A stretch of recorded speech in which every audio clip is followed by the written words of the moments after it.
speaking, go ahead and mute themselves, but then remember to unmute themselves when they are speaking.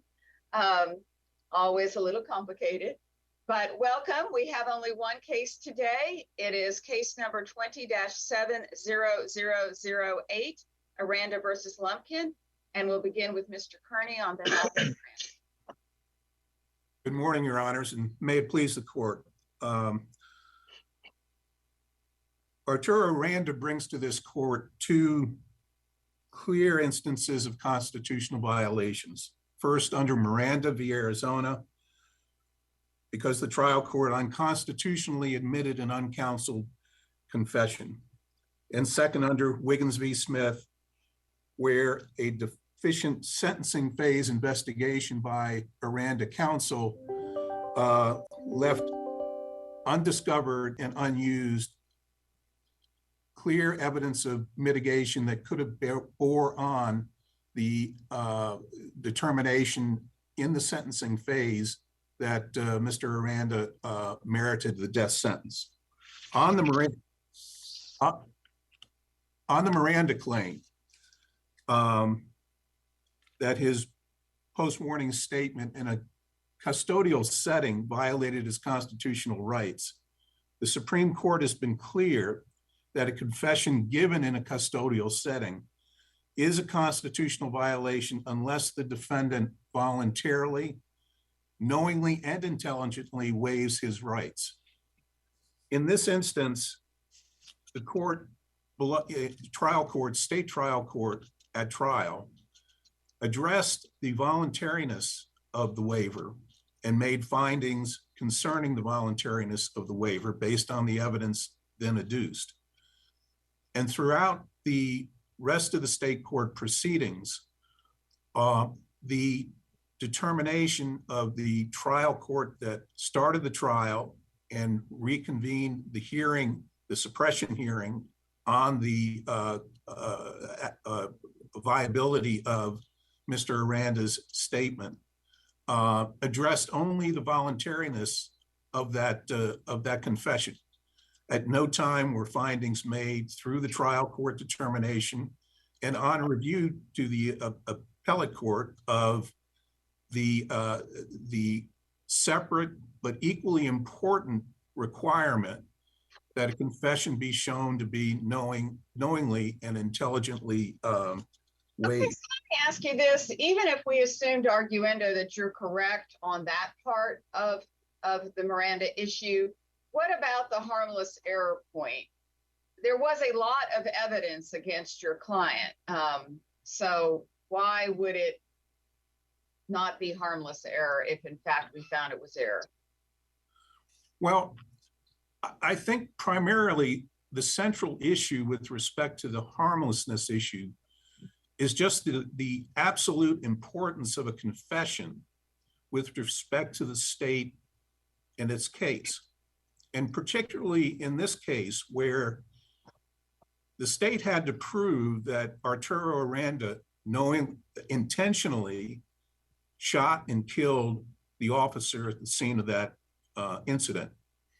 That was the charge to the jury. And the jury had to weigh the evidence that the state brought to the hearing, to the trial, regarding that issue. It was not conclusive. Setting aside the confession for a minute, there was no direct eyewitness of the shooting other than the observations of one police officer who saw a shot coming from one side of the car. But that was the side that your client was in, right? And then they also found the gun on him at the hospital. Which is another interesting point, Your Honor. You're absolutely correct. They found the gun at the hospital, and how it was that they took him, and he was shot at the scene. So he was being cared for at the scene, taken to the hospital from that scene, and how it was that the officers there never found a gun on him when he was pretty immobile and clearly could have been frisked or whatever at the scene. And then suddenly it appears at the hospital. And the nurse's testimony at the trial, one of the nurses treating Mr. Aranda testified that the gun that she saw at the hospital was not the gun that the state was presenting in evidence at the trial. So there is dispute about whether or not Mr. Aranda was in fact the shooter. And I would also point out that although he and his brother were, were first together tried, that they were separated at a certain point in time, and each went to separate trials at which they were tried for the intentional shooting of this police officer. Juan Aranda, his brother, first went to trial and was found guilty of intentionally shooting the police officer. Went to sentencing phase and was found to be earning a life sentence. Counsel, can I get back to the, I realize you're giving an answer about harmless error, and I appreciate that. But let me get back to the hearing on the Miranda claim. You don't argue, as I understand it, you're not arguing that there was anything deficient about the evidence that was offered. I mean, it was testimony, and you don't argue anything about the hearing itself. What you're arguing about is that the judge never made an explicit finding about a knowing and intelligent waiver. Isn't that correct? That's correct. The knowing and intelligent. Well, let me finish my question. With regard to the hearing itself, can we not, since the motion was denied, the motion to exclude the confession was denied, can we not imply that the judge found that there was a knowing and intelligent waiver from the record, as long as the record supports the denial of the motion? I would respectfully disagree, because each of those requirements are adjudicated in a very different context. The voluntariness of the action in taking pen to paper is one element. Was he forced to do it? Was his hand held, etc.? But the knowing and intelligent requirement goes to a very different set of circumstances. It goes to whether there was an appreciation of the consequences of giving that waiver. And so adjudicating the evidence that was before the judge concerning Aranda's limited education, concerning his limited ability to speak and understand English, may have not been properly adjudicated in the context of knowing and intelligent. You agree with me? You agreed with me that the evidence was offered regarding his medical condition, as well as any limitations he might have. There was evidence offered on both of those points, though, correct? And that there was no deficiency. The evidence regarding each of those elements that I was talking about, the medication, the education, the limited language ability, there was evidence in the record that the judge could have addressed, looked at, and attempted to understand in the context, not whether he was forced to put the pen to paper, but whether he understood that he was going to give up his right to not testify against himself. Did he understand that anything that he said in that statement could be used against him at trial? Did he understand fully that it was a capital case, and that meant a great likelihood that he was going to be subjected to an execution sentence? Yeah, well, I want to ask about that. I mean, I understand that he may not have realized all of what the future would hold. That's probably true of everybody who confesses, and I don't know that that's the standard. And well, it is not the standard. My question is, wasn't he aware that he would be charged with murder? So even if he didn't understand that he might ultimately be executed, he would understand that that was pretty serious. To be charged with killing a police officer isn't going to be something that you just get a $500 fine for. I think, wouldn't anybody really know that, pretty much? I think you're absolutely right, Your Honors. there would be that concern and fear that this is a bad situation that I'm in. But there's testimony in the record as well that the DA, before the statement was given, talked to one of the officers who was then sent to Aranda, and the officer was instructed by the DA to tell Aranda that, you know, he'd be better off if he gave this statement. That, you know, so there you've got somebody who's got an 8th grade education, who's in fear of consequences, who has found out that the officer at the scene was killed, knowing that they're facing consequences and being told that you'll be better off if you give the confession. So, well, I mean, he was given an option to plead guilty that would have been better off than what he ended up with. So that, I think, is what they are referencing, is that moving down that, it doesn't always work out perfectly, but moving down that road allows you in a place that maybe gives you a lesser sentence. And so that is something they say a lot. Go ahead and tell me where you're at, because that can put you down that road. Now, I understand you're entitled to a jury trial, you're entitled to plead not guilty and all of that. I'm just asking, you know, is that necessarily anything different than is usually done in these situations? well, I think, Your Honor, respectfully, if it were a college-educated person, for example, in there, the circumstances would be weighed in a much more sophisticated way. And I understand that this is, you know, a situation that relies on a whole constellation of circumstances and facts. And the record, I think, establishes pretty clearly that he was directly off a shootout situation, that they were not necessarily the ones that initiated the first shot. That's still in question. We don't know. And in the hospital, medicated, and discharged from the hospital and put under the care of the prison, you know, hospital situation, and being told that that you are charged with murder, or could be charged with murder, some kind of murder. We don't know, and he didn't know, and he didn't have counsel at the time to tell him, okay, these are the possibilities that you're facing here. So he's left with a limited understanding.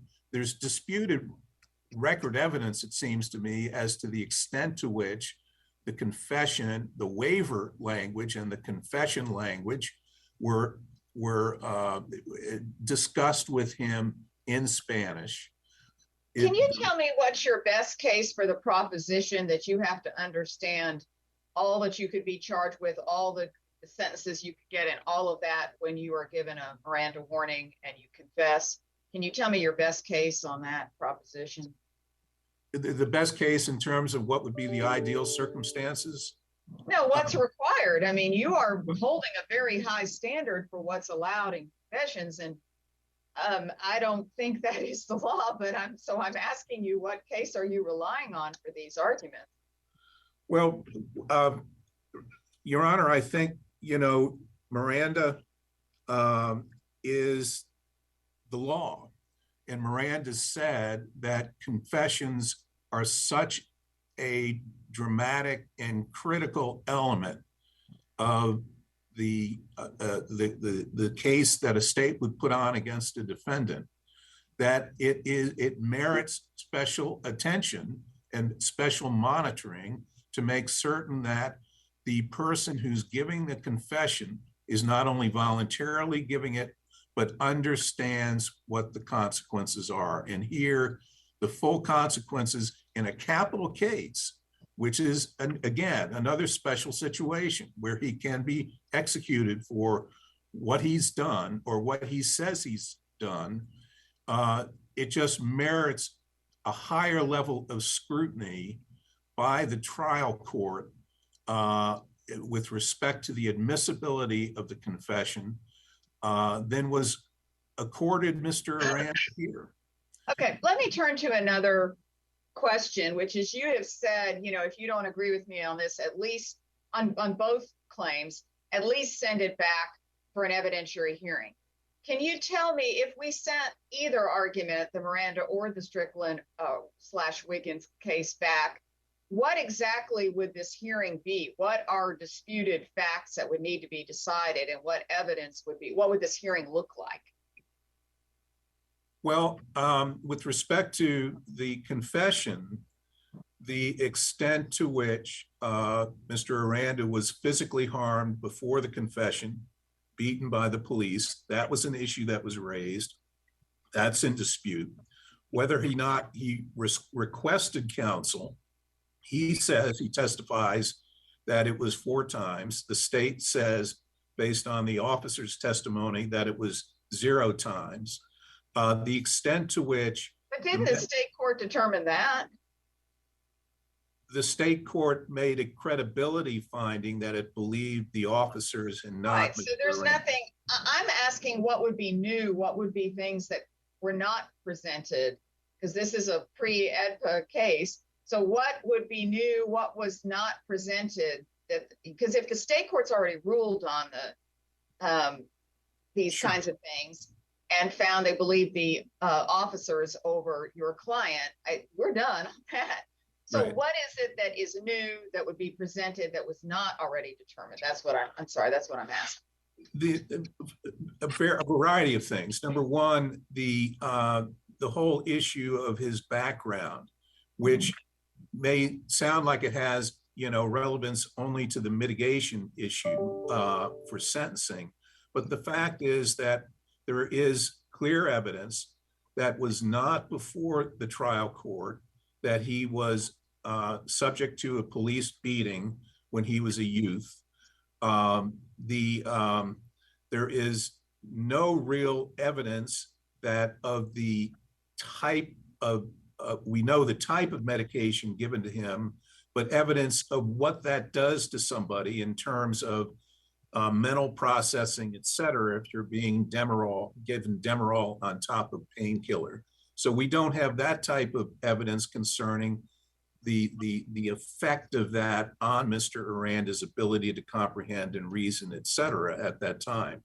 So, and there are affidavits that we've offered in support of the habeas petition regarding significant background information that discloses the rather troubled childhood that he had that may have impacted him in a way that affected his ability to reason and understand. I mean, none of that was really gotten into in the trial. So I do think— And I appreciate that. So I have, you're running out of time, you're getting low on time. So I do want to ask something that relates to the mitigation issue.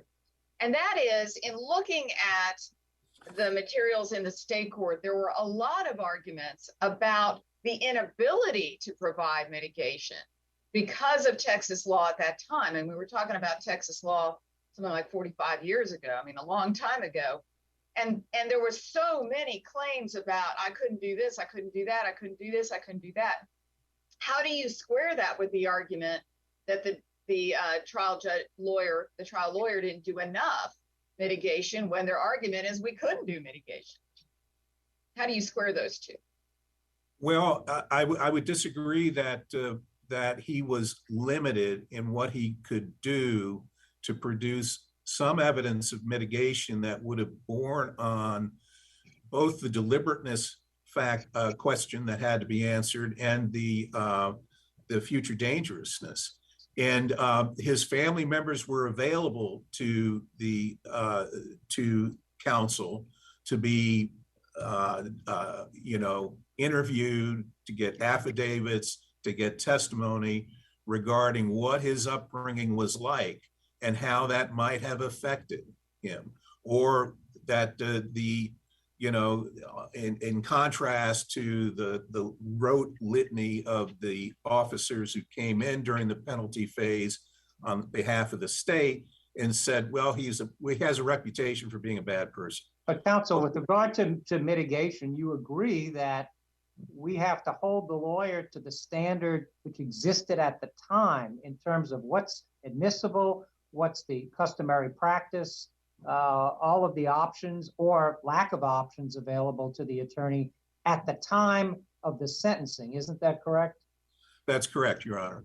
And I think in briefing, we have we've set forth a number of sources that existed at the time that emphasized as a best practice in the profession that you do investigate and you bring, when possible, evidence of mitigation into a penalty phase. Even though we have a different structure now that addresses mitigation itself, nonetheless, a lot of that evidence, call it what you want, background evidence or whatever, whether did bear on the issues that the jury had to wrestle with in the penalty phase in terms of how likely it was that this was going to repeat itself.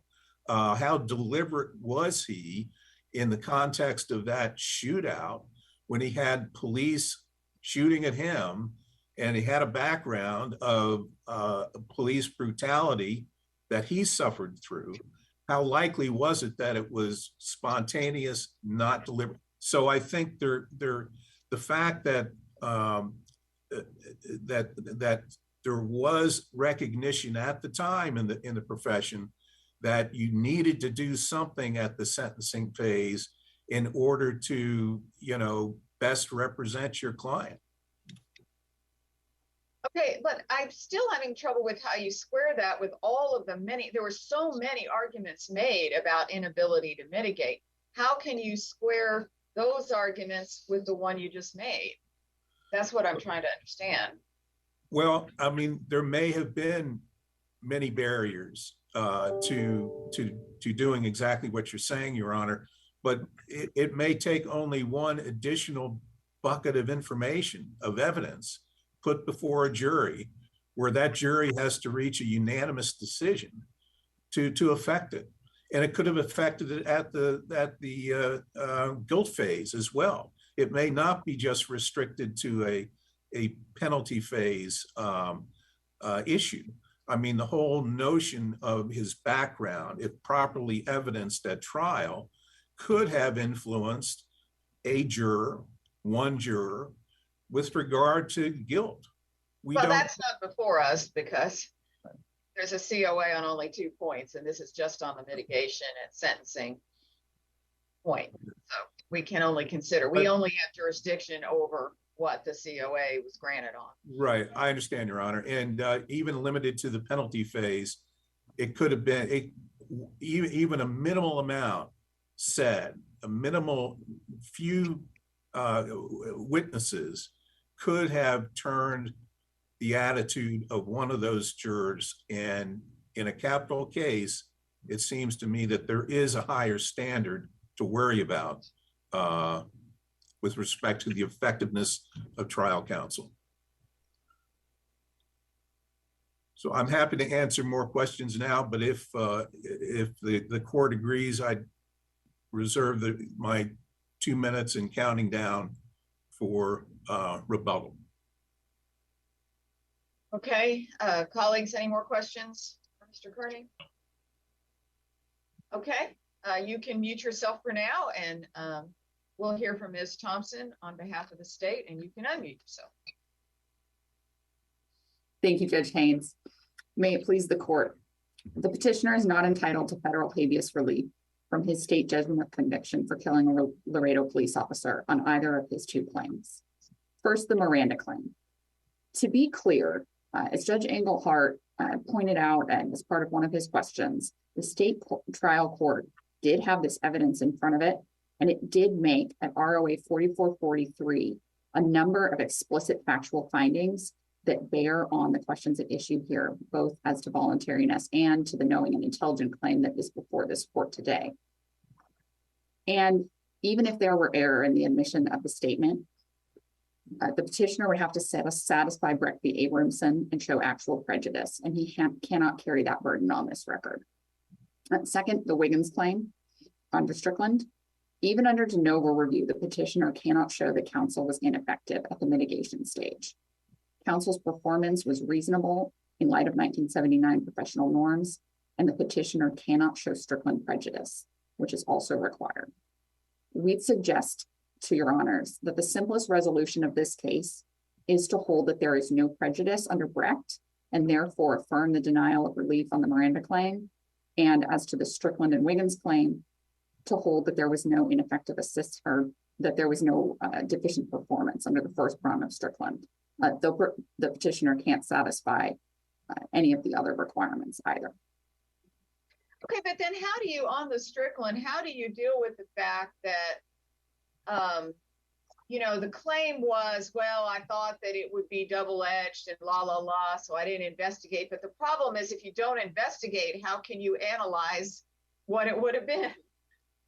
Your Honor, even today, the petitioner hasn't identified any additional evidence that counsel could have and should have discovered. When these Wiggins claims come before courts and when professional norms of more extensive mitigation evidence have developed in more recent years, what we see in federal habeas is actual evidence of perhaps a mental illness, brain injury, some really egregious tragic circumstance that the defendant experienced as a child. We don't have any of that here. There's no, the counsel was aware that the defendant came from a poor family in San Antonio, had many brothers and sisters. So that's not part of the Wiggins claim. The counsel obviously did do some background investigation and was aware of the defendant's general upbringing and background. So the Wiggins claim here relies on information that counsel did not know of and should have discovered in mitigation. Even today, 40 years later, there's no indication that there's something that counsel should have put before the jury. Not only that he should have put before it at all, but especially that would have made a difference in light the argument has been this brain injury when he was younger and attacked and got a brain injury. And what about that? That's the suggestion in briefing, Your Honor, but there's no evidence to support that. Family members testified that that this event occurred, and assuming that's true, putting that before the jury would have been double-edged. Counsel recognized that the defense risked bringing out a much worse, a much more extensive prosecution case for future dangerousness and deliberateness if the defense put on additional evidence at the sentencing phase and made a reasonable choice not to do so.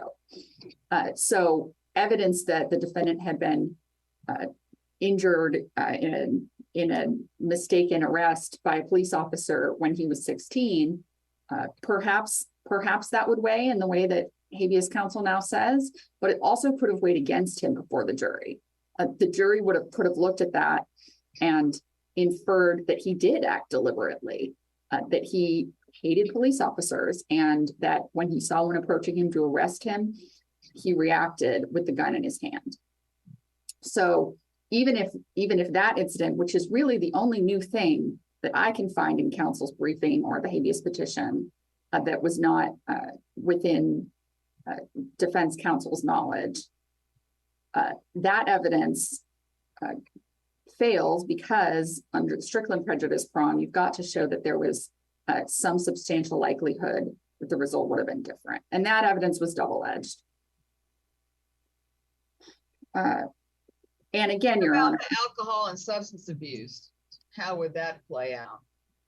In the same way, Your Honor, defense counsel recognized that aberrational background in a defendant was going to be used by the prosecution to show future dangerousness. And he made a reasonable decision not to open his client up to medical experts, expert testimony talking about how a defendant who abuses alcohol and drugs, to the extent that's in the record, is for that reason more likely to be dangerous in the future. Now, I don't recall an alcohol and substance abuse showing on this record.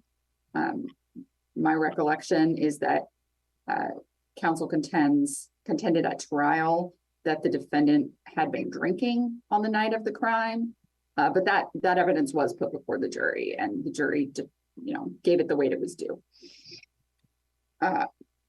Again, Your Honor, on the Strickland claim, there's no evidence that he suffers from any mental illness, that he suffers some horrendous childhood abuse, like you see in the Williams or the Wiggins cases that were decided in the early 2000s.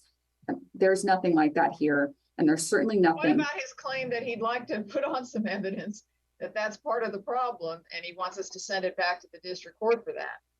Your Honor, the time to do that was in his habeas petition. He filed a federal habeas petition. Before that, he filed a state habeas petition. He could have submitted evidence showing some sort of brain injury or mental defect. And even 40 years later, he still hasn't done that. An evidentiary hearing might be material if there were an issue of credibility on the evidence put before us, but there's not. It's the district court determined that not the federal district court, to be clear, determined that no evidentiary hearing was necessary here, even considering counsel's affidavit about his considerations and the additional affidavits from the petitioner's family members. Given that decision, the district court presumed the truth of all of those declarations and nevertheless concluded it was immaterial. Now, that was not an abuse of discretion. In the same way, the state courts concluded that the evidence submitted was not sufficient to raise a material dispute of fact. And that was reasonable. That makes sense on the record that was presented in the state habeas petition. So is it your position that if we sent this back for an evidentiary hearing, you would have objections based on the failure to have provided this previously? Yes, Your Honor. Okay. Yes, Your Honor. Can you address the issue that I raised with Mr. Kearney about how do you square the arguments about inability to put on mitigation with you should have put on more mitigation or some mitigation? Certainly, Your Honor. So recall this trial occurred in 1979. That's just a few years after the Supreme Court once again allowed states to impose the death penalty. So professional norms in capital litigation in Texas were in their very early stages. At that time, the 3 special sentencing issues didn't include a specific general mitigation instruction. And many decades later, the Supreme Court would hold that in certain cases, such an instruction was required. But counsel at the time would have had to make a decision. Should I roll the dice on sometime later, the federal courts deciding that additional instructions are necessary, or while at the same time taking a risk that the jury will consider this evidence against my client, particularly given that the prosecution will bring in experts to show that it actually increases his likelihood of future dangerousness? Or do I keep it out? If I don't put it in, then we don't open ourselves up to that prosecution testimony. We don't offer it up to experts talking about the propensity for future violence that arises from whatever that mitigation evidence might be. Counsel made a reasonable choice here. It's 1979. None of these cases about mitigation and indeed the cases about modifying Texas's special issues were many, many decades in the future at that time. Well, was it even a good lawyer view to say in his mind, well, instead of putting on the mitigation now, I'll see if my procedure works and he doesn't get the death penalty, but if he does get it, then I'll argue all this. I wasn't allowed to put on mitigation and mitigation needs to be allowed more. So you kind of have it both ways. Is that? And Your Honor, in a sense, that is what happened. The counsel decided not to put on this background information about which he was aware because he believed it would be not useful. And then in state habeas and in federal habeas, the petitioner pursued claims that the statute was unconstitutional and all of those things. Now there's no COA on those questions and the state court rejected many of them. But yeah, yes. I realize that, but I guess I'm saying that as a lawyer, making that determination can make some sense because absolutely, Your Honor. Once your client has a death penalty sentence, you want to keep things going as long as you can. And actually the lawyers in this case somehow managed to do that because then, although there's a death penalty, your client is still alive.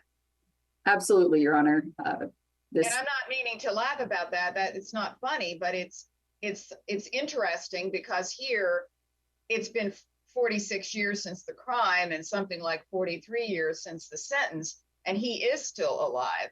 So some of what the lawyer did worked in that direction. And again, I'm not criticizing or complimenting anybody. I'm simply observing. Indeed, Your Honor, I would agree. That's a strategic call that counsel seems to have made, and it seems to have paid off, at least in some sense. If there are no further questions on the Strickland claim, Your Honors, I'll turn to the Miranda claim with my remaining time. So the Miranda claim relies, of course, the petitioner has to make two showings. First, that there was a violation of Miranda, that the statement was not made knowingly and intelligently. And second, he has to show actual prejudice under Brecht. Now, we submit that the petitioner cannot satisfy either. On the first point, as to knowing an intelligent waiver, the state court absolutely, it held multiple evidentiary hearings, multiple instances of testimony were given on the motion to suppress, and the state court explicitly found that the petitioner was given the necessary warnings. That's at ROA 4443. And that explicit factual finding implies additional factual findings that foreclose the petitioner's claim here. For instance, the petitioner had testified that he was never read his rights, never given the warnings. The state court's factual finding rejects that. So in addition to its general rejection of his credibility, the state court's findings are inconsistent with the theories that the petitioner posits now and with the testimony he gave at the time of trial. The state court's factual findings at ROA 4043, there are two on which I'd like to focus. One is that he was given the necessary warnings, as I've noted. And the second is that he gave a statement in his own handwriting. Now, that's an implicit rejection of the petitioner's claim today that he couldn't read and write English. And he testified to that to the state court. So the state court rejected that. And that foreclosed, that state court fact finding is presumed correct. So it forecloses the argument here that a language barrier prevented him from understanding the warnings in the waiver. Now, that factual finding about that he gave the statement in his own handwriting is also an implicit rejection of the petitioner's testimony that he was basically unconscious. He had no idea what he was signing, that he was in such a condition due to pain or medication or some combination of the two, that he had no idea what was going on.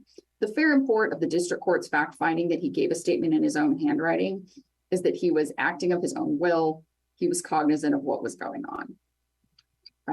And it's also an implicit rejection of testimony that the officers were just telling him what to write. The state court's finding that he was given the warnings and the findings that he gave a statement in his own handwriting, regardless of the argument here as to whether or not the state court actually decided knowing an intelligent waiver, those factual findings are presumed correct. And that's required by pre-EDPA 2254D. Yeah, can you a little bit elaborate on that? Because to be honest, I don't get a lot of pre-EDPA state court cases on death penalty. So I'm just kind of wondering, like, how does that influence this? Because obviously high EDPA deference and so forth is a bucket that helps the state. But what about the pre-EDPA as it applies here? Certainly, Your Honor. So prior to EDPA, 2254D provided that state court fact findings are presumed correct unless the petitioner can make one of various showings, including that the state court procedures didn't give him a fair and full hearing, that there was some violation of his due process rights, that the state court didn't hold a hearing at all, and the like. As the petitioner has recognized in this court, there was a hearing held. He has no objection to the procedures. So none of those circumstances apply. And that means under the relevant version of 2254D, the state court's factual findings are presumed correct. Now, EDPA also added deference to the state court's legal determinations. So as we see it in normal cases today, 2254D is now about deference to the state court's determination of any claim adjudicated on the merits. In a case brought today under EDPA, the dispute here would be, did the district court decide the knowing and intelligent waiver question or not? Now, that's not really material in a pre-EDPA case because there's no EDPA deference to the state court's legal determination. So that's why I'm happy to assume arguendo that the district court didn't actually decide the knowing and intelligent waiver point. Now, if we had to argue about it, I would certainly disagree with the petitioner The district court, it's clear from ROA 5395 that the district court was aware that knowing an intelligent waiver was an issue in the admissibility inquiry. And so you don't think it was an implicit finding, as Judge Engelhardt asked about? Well, Your Honor, I will agree that the fact findings at ROA 4442 and 4 to 44 do not expressly write out, I find that the waiver was knowing and intelligent. It is a more the legal conclusions in those findings more generally go to saying that it was voluntary and that it was not coerced and that it is admissible. So, you know, we would probably in an EDPA case be arguing about an implicit adjudication as opposed to an explicit one on the merits. But again, that doesn't matter in a pre-EDPA case because we agree the only thing that matters is the factual findings that the district court made. Even if the district court didn't decide the question, we'd be doing the same thing anyway prior to EDPA. The petitioner doesn't argue that the state court's fact findings aren't supported by the record, and there's really no way to do You're that. saying the fact finding that he wrote out the confession and so forth is what supports the knowing.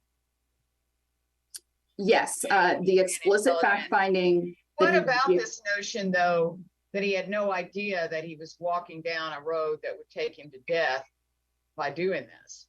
How do you respond to that argument? Your Honor, the petitioner concedes that the exact nature of the charge is not required by Miranda and it's not required by the Sixth Amendment. So for that to do any work, you would have to already have disregarded the petitioner's other theories as the state court did, because if he didn't understand what was being said to him, and if he was unconscious or on so much pain medication that he couldn't think straight, it wouldn't have made a difference whether or not they specified capital murder as opposed to murder more generally. In a sense, that argument is completely inconsistent with his other theories for why waiver was not knowing and intelligent. And in any event, it's not the law that the defendant is supposed to be informed about the exact charges or all of the potential consequences. No, that's why I asked what case was the best case he had, and he just said Miranda. So, I mean, indeed. And it is clear that you don't just have to think you're at a bar telling a joke when you make a fake confession or something. You do have to understand that you are confessing to something that could be a crime, etc. But I do think there's no dispute that that occurred here. Certainly, Your Honor. That's entirely consistent with the state's position. Absolutely. And Your Honor, do make false confessions, though. That has occurred. How do you deal with that? Certainly, it has occurred in history that people have made false confessions. I'm happy to concede that. Your Honor, here, this is not a case that rested on the confession. There was voluminous physical evidence, testimony from Officer Vieira, who witnessed the shooting, and from other officers who arrived at the scene shortly thereafter. This goes to the prejudice point, Your Honor, which I'll just turn to now. Breck v. Abrahamson puts the burden on the petitioner to show that there was a substantial and injurious effect or influence on the jury's verdict. So even if this confession had been admitted in error, he cannot satisfy Breck v. Abrahamson, because this is not one of those cases where the linchpin of the state's case was a confession by the defendant. Indeed, the state's opening statement to the jury did not so much as mention the possibility that it would see a confession during this trial. And the state was content to close its case without it. Its entire case in chief dealt with other evidence. That included ballistics evidence that tied the bullet that killed Officer Alvarez to the gun that the defendant was carrying. His brother Juan agreed that his brother had been carrying a pistol and used the pistol in the shootout. And importantly, no one argued at this trial or at Juan's trial that Juan Aranda could have fired the fatal shot. Everyone agreed he was carrying a sawed-off shotgun. That shotgun could not have fired the .38 slug that killed Officer Alvarez. So the suggestion in this court that perhaps there's prejudice arising from the possibility that Juan was really the shooter doesn't bear out on even the most basic review of the record. Counsel, when did the confession first come up at trial? I understand it wasn't mentioned in the principle, the initial closing argument either, until defense counsel mentioned it. Did it come up during the trial before? It had to have come up during some witnesses' testimony. Yes, Your Honor, the confession was admitted only in the state's rebuttal case. After the defense called Juan Aranda to testify. And during his statement, he alluded to this abuse by the police that he and the petitioner contend occurred at the jailhouse prior to their giving their statements. Okay. So but it was the confession was offered. It came in only in rebuttal, right? Correct.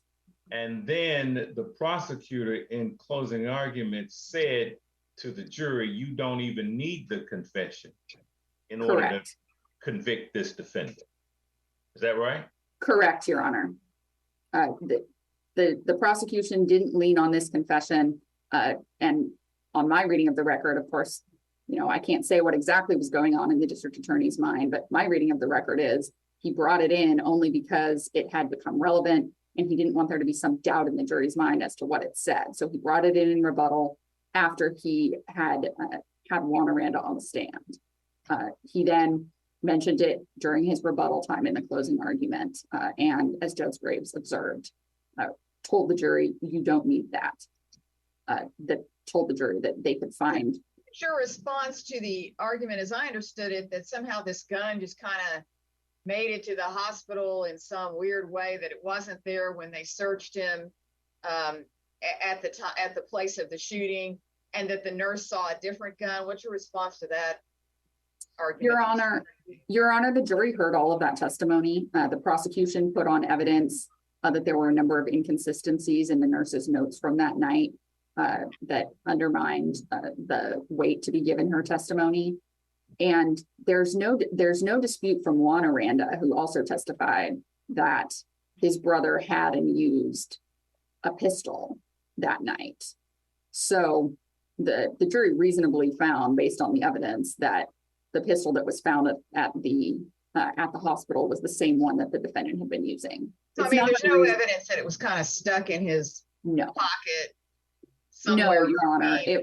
Okay, because that I didn't understand as being an argument in the case until I heard that. No, I understood that there was problems with the nurse, but the argument Mr. Kearney made, I did not recall. No, there's nothing in the record to suggest that. It's certainly a suggestion that defense counsel at trial made to the jury. He questioned, like, oh, it seems unlikely that the police officers on the scene didn't find this weapon. But again, the defendant was injured. He was transported on a stretcher lying on his stomach because he. But did they search the same place and not find it? Or were they just kind of getting it? They weren't searching it. And the officers testified that they did a pretty perfunctory pat down and didn't search him thoroughly because he was injured and was being loaded into an ambulance. Okay. So they didn't do a thorough search and not find it, and then they did a thorough search at the hospital and did find it. Okay, that's what I understand. Okay. Correct. That's right, Your Honor. The petitioner's contention here is that there are two crucial questions that he says the confession was key to supporting, that the fatal shot was fired by Miranda and that Aranda shot first. As we've already discussed, the ballistics are entirely inconsistent with it having been shot by anyone else. The defense theory at trial was not that Juan fired the fatal bullet, as is argued in this court, but that he was tragically killed by friendly fire. But again, the ballistics foreclosed that too, because the 38 lead bullet that killed Officer Alvarez could not have been fired by the 9mm semi-automatic that Officer Vieira used during the shooting. Again, as to the theory that he shot first, that self-defense theory was submitted to the jury as part of its instructions, and it was rejected. This confession that does recognize that in the statement, Arturo says that he shot at the officer as he was approaching him, but there's substantial other evidence to support that as well. This is, again, not a case where the only evidence to support a key fact or any fact at all relies on confession given by the defendant. If there were any doubt as to the significance of this to the state's case, the prosecutor stated at ROA 5140, which was one of the pretrial hearings, that even if the statement were suppressed on the defendant's motion, they would still proceed with the case. And then again, it's not mentioned in opening, it's not mentioned in the case in chief, and it comes in only on rebuttal after Juan Aranda takes the stand. I'd submit to your honors that on that record, there's no way for the petitioner to overcome Breckby Abramson and show prejudice.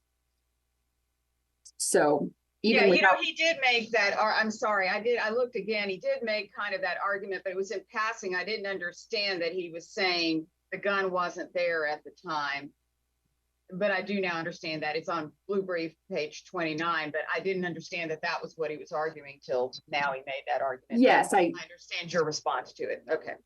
Yes, I think that's the suggestion that defense counsel made to the jury and that habeas counsel is now making. But again, all of these facts were before the jury, and the jury. So that's not really indeed appropriate for the federal court to suddenly decide for the first time. That's what I'm trying to understand. Okay. Absolutely, Your Honor. These are all part of the jury's verdict that's entitled to respect on federal habeas. With that, Your Honor, unless there are further questions, I would yield the remainder of my time. Okay, thank you very much. Unless, do my colleagues have a question? No. Okay, you can mute yourself, and Mr. Kearney, you're back and you can unmute.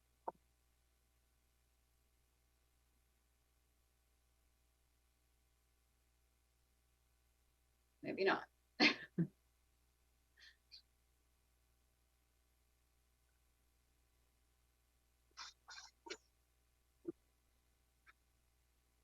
It's usually on the far left. Yes, I think it worked this Okay, time. you found it. There you go. Okay.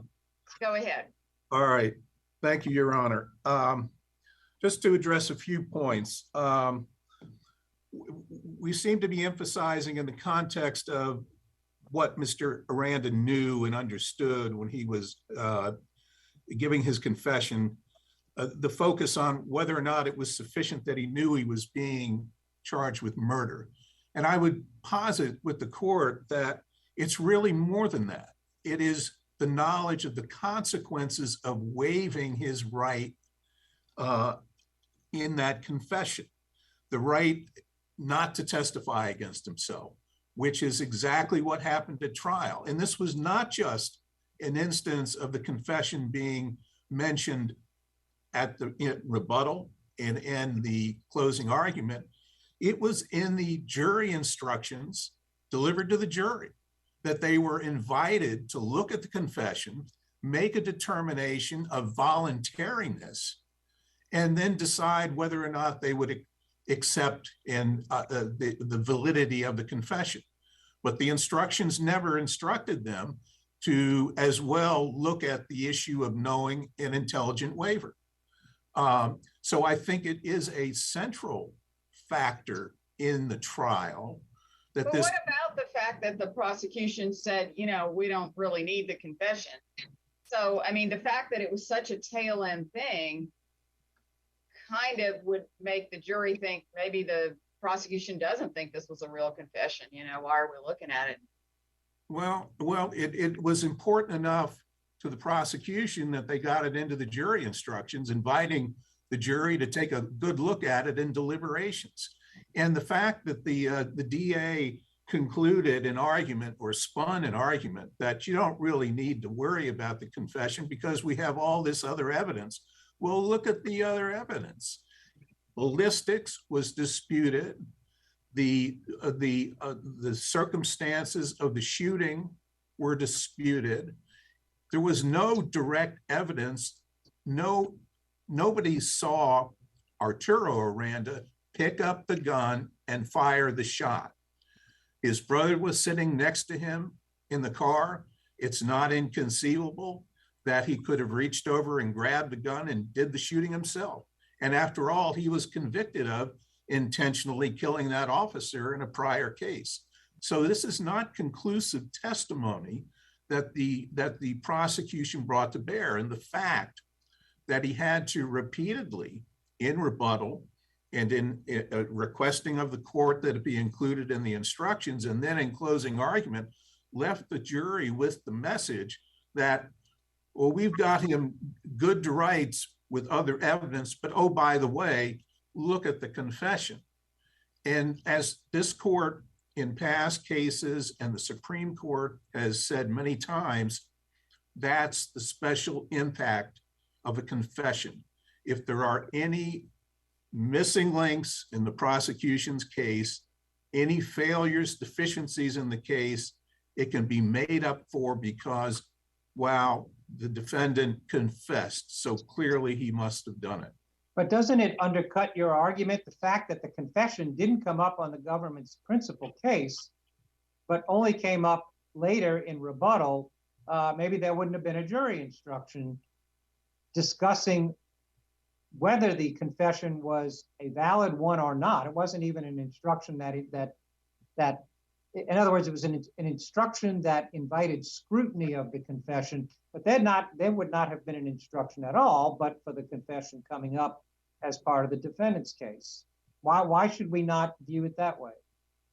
Well, but to what impact and what purpose is there a difference with respect to the impact of the confession, however it arose at trial? If the impact is that the jury is looking at it from strictly the point of view of, was it a voluntarily rendered confession? Oh, well, it was. We believe that evidence, therefore we accept the validity of the confession. When the case law at the time was clear that that's not enough. You had to as well assess, adjudicate the knowing and intelligent requirement, and that was not done here. So however it arose in rebuttal, closing, even in the defendant's case, it was brought up, it was before the jury needed proper counseling in terms of how to deal with it, and it certainly didn't receive it in that instruction. So I think the prejudice is pretty clear. And in terms of prejudice, although I believe that the record shows actual prejudice, and the case law shows that the special circumstances of a confession give it almost a prejudice in and of itself, Brecht does not say, in our view, that actual prejudice is a requirement.